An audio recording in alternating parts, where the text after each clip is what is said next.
नमस्कार, मैं हूं आपके साथ रीना। आप देख रहे हैं आर के टीवी, आपकी आवाज। ये खबर फिरोजाबाद से।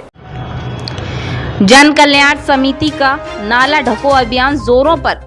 आज समिति के पदाधिकारियों ने प्रेस वार्ता कर 11 सितंबर को गांधी पार्क में धरना सत्याग्रह का किया आह्वान। बड़े स्तर पर किया जाएगा सत्याग्रह। शहर में नाले के किनारे रहने वाले लोगों को सत्याग्रह में शामिल होने की अपील। शहर में कई किलोमीटर क्षेत्र में फैले लंबे खुले चौड़े नालों में होने वाली घटनाओं, बीमारियों जैसी अन्य आपदाओं से बचने के लिए नाला ढको अभियान युद्ध स्तर पर। क्या कहा शहर के कई समाज सेवियों ने, देखिए आर के टीवी की इस खास रिपोर्ट में। नाले खुले हुए रहते हैं तो उसमें अनेकों नुकसान होते हैं। एक तो अबोध बालक बालिकाएं और निरीह पशु, इनका सबसे ज़्यादा हनन होता है। वो गिर जाते हैं, उन्हें पता नहीं रहता है, पैर स्लिप हुआ और चले गए।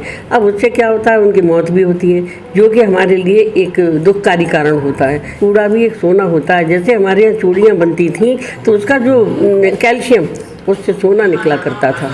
तो आज हम कूड़े से भी बहुत कुछ बना सकते हैं और अपना रोजगार भी तय करा सकते हैं, और इससे बेरोजगारी भी समाप्त हो सकती है। कि भ्रष्टाचार करना यदि सरकारों का जन्मसिद्ध अधिकार है, चाहे वह नगर निकाय हो, चाहे वो विधायिका परिषद हो, चाहे वो केंद्र सरकार हो, क्योंकि लगता है ये ऐसा चला आ रहा है कि भ्रष्टाचार हमारा जन्मसिद्ध अधिकार है ये सरकारों को, लेकिन उसको रोकना, उसके विरोध में जाना, ये जनता का भी जन्मसिद्ध अधिकार है कि जब जब भ्रष्टाचार ऊंचाइयों पर गया है तब तब जनता ने जन आंदोलन के द्वारा उसको जमीन पर लाकर पटक दिया हो।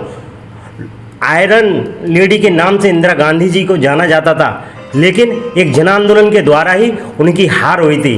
तो कोई भी ये न समझे कि जो मन आएगा, चाहे वह नगर निगम हो, चाहे वह राज्य सरकार हो या केंद्र सरकार हो, कि जो मन में आएगा हम जनता के विरोध में काम करते रहेंगे और जनता चुपचाप देखती रहेगी। इसलिए ये एक छोटी सी शुरुआत है फिरोजाबाद में लोक नागरिक कल्याण समिति के द्वारा कि जो भ्रष्टाचार इन्होंने 5 साल में किया है, न सड़कें सही की, न स्वच्छता का जो अधिकार है जनता का स्वच्छ रहने का, वो इन्होंने पूरा करके नहीं दिखाया। अब ये अभियान छोटी सी शुरुआत है, गांधी पार्क से 11 तारीख से शुरू होने वाली है और ये बहुत बड़े वृहद आंदोलन के रूप में बदल जाएगी अगर नगर निगम हमारी मांगों को पूरी नहीं करता है। जय हिंद। नगर आयुक्त को ज्ञापन दिया और ज्ञापन के माध्यम से नाले ढकवाने की मांग की। हमने महापौर जी को ज्ञापन दिया, उनसे करीब घंटे 1.5 घंटे चर्चा करके प्रयास किए कि वो इस काम को करें। हमने जिलाधिकारी जी को ज्ञापन दिया, उनको भी सामने भी अपनी बात रखी। हमने नगर विधायक माननीय मनीष सिसोदिया जी को ज्ञापन दिया, उनके सामने भी ये मांग रखी। हमने जो कैबिनेट मिनिस्टर हैं अपने उत्तर प्रदेश सरकार में माननीय जयवीर सिंह जी, उनको भी ज्ञापन के माध्यम से पूरी बात बताई। उन्होंने मौखिक रूप से तत्काल इस काम को शुरू कराने के लिए वहां मौजूद उप नगर आयुक्त को निर्देश भी दिए, लेकिन उसके बावजूद भी नगर निगम ने कोई काम अभी तक नहीं किया। हम लोगों का ये नारा है, नालों को ढकवाना है। अगर आप लोगों को आना है तो सब लोग मिलकर मुरली नगर, हिमायूपुर और जो जितने भी नाले पे रहते हैं वो मैं माने पत्नी बच्चे सहित, क्योंकि अकेले एक जेंट्स का ही नहीं वो है कि सब वो आके इकट्ठा अकेले लड़ें। तो समाज में अगर हम बहन बेटियां और माँ पत्नियां रह रही हैं, हम लोग भी बाहर निकल के आएँ और अपने पति का साथ दें और सब लोग आकर इस अभियान में जुड़ें, जिससे जो है दुर्घटना आप लोगों के यहाँ जो हो रही है उसके खिलाफ, उसको सही करने के लिए सत्येंद्र सोली भैया जी इसके लिए इतना भागदौड़ कर रहे हैं। उसमें हम लोगों को मिलकर सहयोग करना है। शहर से लोग हटेंगे और शहर का जो वातावरण है, वायु वातावरण जो है वो भी शुद्ध होगा। लेकिन किसी की समझ में नहीं आया, क्योंकि उससे उनकी स्वयं का भला नहीं हो रहा था, जनता का भला हो रहा था। तो जनता को भला को कौन देखता है?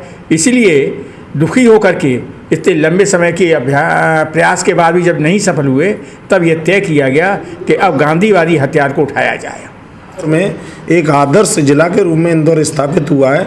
वहाँ पर भी बहुत इसी तरह का, जैसे सत्येंद्र सोली ने अभियान चलाया है, वहाँ के समाज सेवियों ने अभियान चलाया और इंदौर एक आदर्श उदाहरण प्रस्तुत कर दिया कि नालों ढकने से क्या क्या फ़ायदे हैं।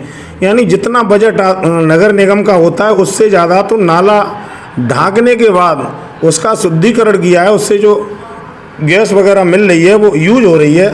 जनता के हित में सैकड़ों करोड़ रुपया उससे आ रहा है। और प्रशासन नगर निगम का भ्रष्टाचार की कुंभकर्ण की नींद में सोया हुआ है वो जागने का नाम नहीं ले रहा है और ना ही इसको कोई कार्य करने की उनकी मनस्थिति है। भ्रष्टाचार के डूबे हुए लोग इसको कोई ध्यान नहीं दे रहे, केवल अपना स्वार्थ सिद्ध होना चाहिए।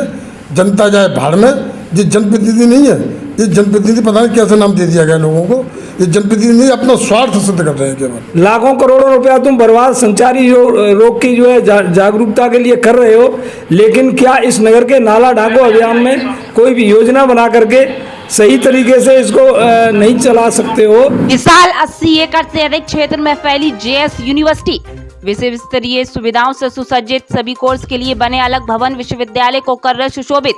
कई अंतर्राष्ट्रीय कंपनियां रोजगार के अवसर पैदा करने के लिए यूनिवर्सिटी के साथ कर रही MOU साइन।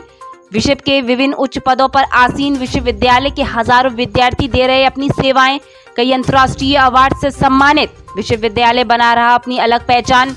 विश्व प्रसिद्ध प्रख्यात शोधकर्ता वैज्ञानिक शोध कर यूनिवर्सिटी की कर रहे सराहना। यूनिवर्सिटी में regular course LLB, LLM, B.Ed, M.Ed, BTC, B.Tech, M.Tech, MBA, MCA, PGDCA, BBA, BCA, B Pharma, D Pharma, agriculture, NCC training एवं अन्य कई डिप्लोमा कोर्स उच्च कोटि अंतर्राष्ट्रीय शिक्षकों द्वारा प्रदान कराना हमारा मुख्य उद्देश्य। विश्वविद्यालय की विशेषताएं: हमारे यहाँ स्वच्छ हवा, खुला वातावरण, खेल कूद एवं आधुनिक प्रयोगशालाएं, modern library, computer class, scout शिविर, वाईफाई, कैंपस विद्यार्थियों को प्रदान कर नई ऊर्जा देने का उद्देश्य। जेएस यूनिवर्सिटी देश प्रदेश के हजारों लाखों विद्यार्थियों को जनपद फिरोजाबाद के साथ अन्य शहरों में भी शिक्षा रोजगार के अवसर प्रदान कर रहा।